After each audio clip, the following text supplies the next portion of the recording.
Kasi mabango naman siya, pero hindi pa ako sanay. Ours for pa rin naman. But guys, hello guys, yes, this is Kokoy and right now another unboxing at hindi lang isa, kundi dalawa. Medyo pagod pa talaga ako. It's around 11 PM pero kailangan pa nating unbox kasi meron tayong bagong parcel. Yes, parcel na naman. And hindi lang isa, kundi dalawang perfume yung ating i-unbox ngayon. So, I think pag open natin dito or pag unbox, magkakaroon din tayo ng first impression. But in terms sa kanyang mga performance, syempre hindi na natin isasali dito. So, basically, unboxing lang talaga tayo. So, lagyan lang natin ng isang, dito, mic para meron tayong, ASMR. Okay, yan. So, okay, let's go. So excited with this. Dalawa. Akalain mo dalawa? Okay. And I decided na mag-unbox guys kasi required kasi no, na mag-unbox. So naisipan ko, why not gagawa na lang ng video. Kasi required siya para ma-check kung nagli-leak ba. So kailangan ng video or evidence na talagang So, kung halimbawa merong leak tapos walang video, it means wala kang warranty. Parang ganun. Okay? So, yun. Wala namang dito. Okay? Yun. Meron na.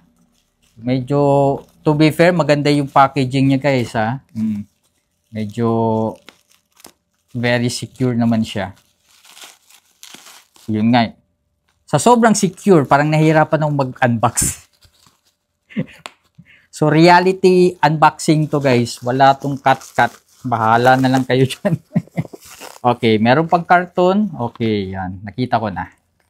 So, yan na lang natin dito sa may bandang bibaba. Okay. Wow. Kita nyo. Meron siyang ang talaga, hard shell talaga itong dito. Ay, nako. Ang hirap pala nito. O, yan. Yan. Yan. Posible naman yan. Ayun. So, we have, again guys, we have two perfumes parcel. Hindi ko na lang i-mention yung So, ito. Yan. So, merong pirma, merong resibo, packing list. Ito, ano ba yung reason dyan? So, the first one, check muna natin yung maliit. So, ito yung pinakamaliit. Okay.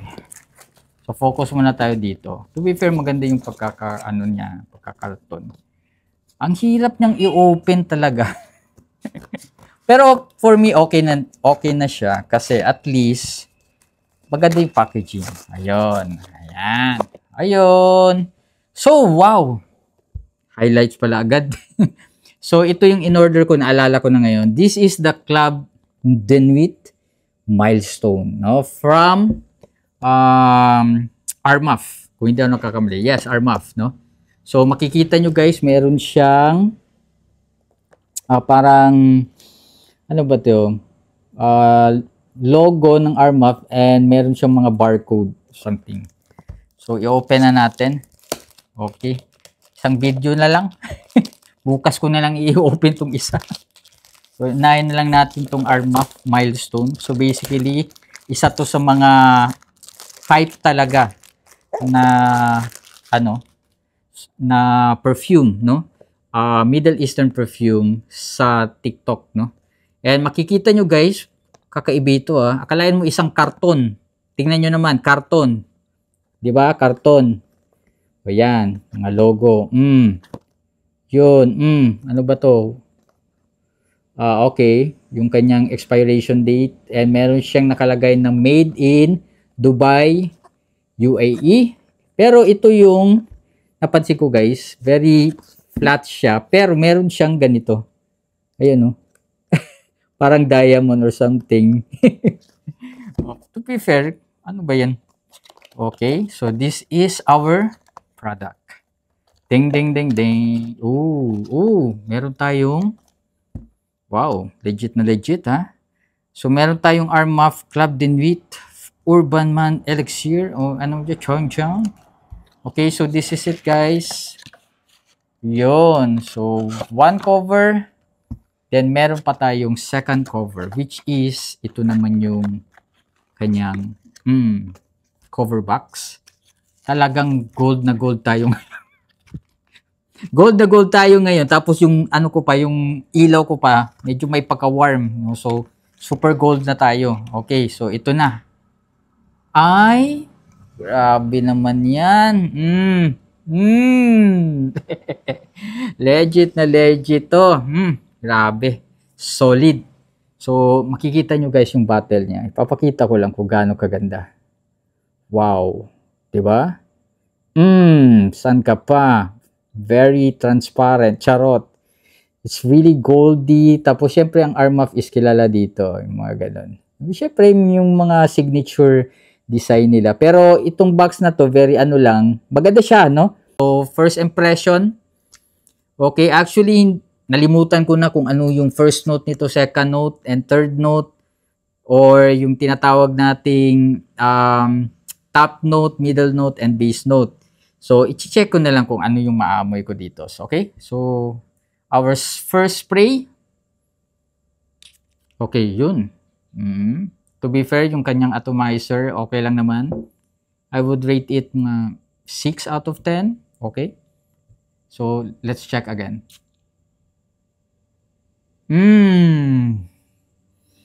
Diba to? Very floral. May pagka-feminine kind of ano siya. Feminine, may pagka-feminine yung kanyang smell. Then, may pagka-spicy ng konti. Pero, syempre, bigyan pa natin. Kasi unisex do to. So, basically, ano ba to siya? Check natin. Bigyan natin ng chance pa. Pero, hindi ko kasi nagustuhan yung isa. Yung first impression na yun. Okay. Try natin. Spicy. Medyo nawala yung pagka-fruity masyado So, basically, iba yung na-spray natin na amoy. Iba rin yung amoy niya sa ano pa. Iba to Very ano siya. Yung spicy, there's something. Hindi ko ma-describe yung ano hindi ko ma-describe yung amoy. Why not i-check na lang natin. Wait lang guys Diyan lang kayo. Diyan lang kayo. Kunin ko lang yung cellphone. Hindi ko talaga ma-describe yung so mandadaya tayo. Mandadaya tayo ngayon. Okay. Armaf Milestone Perfume. Sorry, hindi ko kasi Gusto kong na tayo. Medyo malaman natin. Kasi iba siya. Grabe. Mabango siya Okay. So, hindi. Ayun. The top notes. C notes. Medyo hindi ko amoy. Red fruits, I don't think so. I think bergamot. Bergamot yata yung naamoy ko ngayon. Pero meron talaga siyang spice or something. I think, parang sandalwood agad. Usually, middle notes niya is sandalwood. Pero parang naamoy ko na siya agad-agad. Yeah, talaga. Grabe. Woody talaga siya. Okay. So, the top notes, yung in-spray ko siya, para siyang fruity feminine. Pero nung nilagay ko na siya sa pang, yun. Napunta agad sa middle notes, which is sandalwood, white woods. Either sa dalawang yan, then meron siyang violet na I like it, no? What I love about this smell is because iba siya. No, sa lahat ng mga perfumes ko, guys, iba siya. Very kanina feminine, ngayon very manly na siya. At the same time, meron siyang spice. Then gusto ko yung woody na amoy niya, no? So, syempre, first yan. I don't know kung top notes na ako or sa middle notes, but basically yung kanina yung pag-spray ko is the top notes, napaka-fruity, no? And fruity and may pagka-feminine. Pero nung nilagay ko sa palm, yun, naging iba agad, no? Middle notes agad. Ang bilis niya divert. To be fair, I would say yung woody na to medyo matapang, Okay? Yun yung ano niya. But, I think, no? In the future, magugustuhan ko yung ano niya, yung amoy niya. Kasi mabango naman siya, pero hindi pa ako sanay. Alam niyo yung ibig sabihin, hindi pa ako nasanay kasi ngayon ko lang nga lang naamoy yung ganitong klaseng woody, no? Na ano, ganito katapang na woody. Either white woods or sandalwood, nasa dalawa lang yan. But napakabango niya. Grabe, solid na solid to. Itong, syempre, ang Armaf Club de Nuit Milestone, no?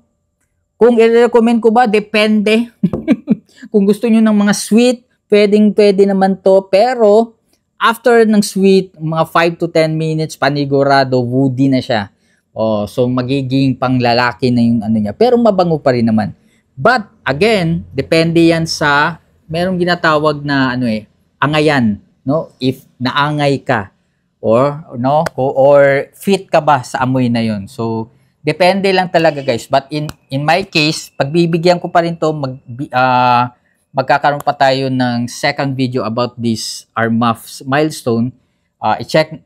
I-check natin if nagustuhan ko na ba yung amoy. No? But as of now, okay lang siya.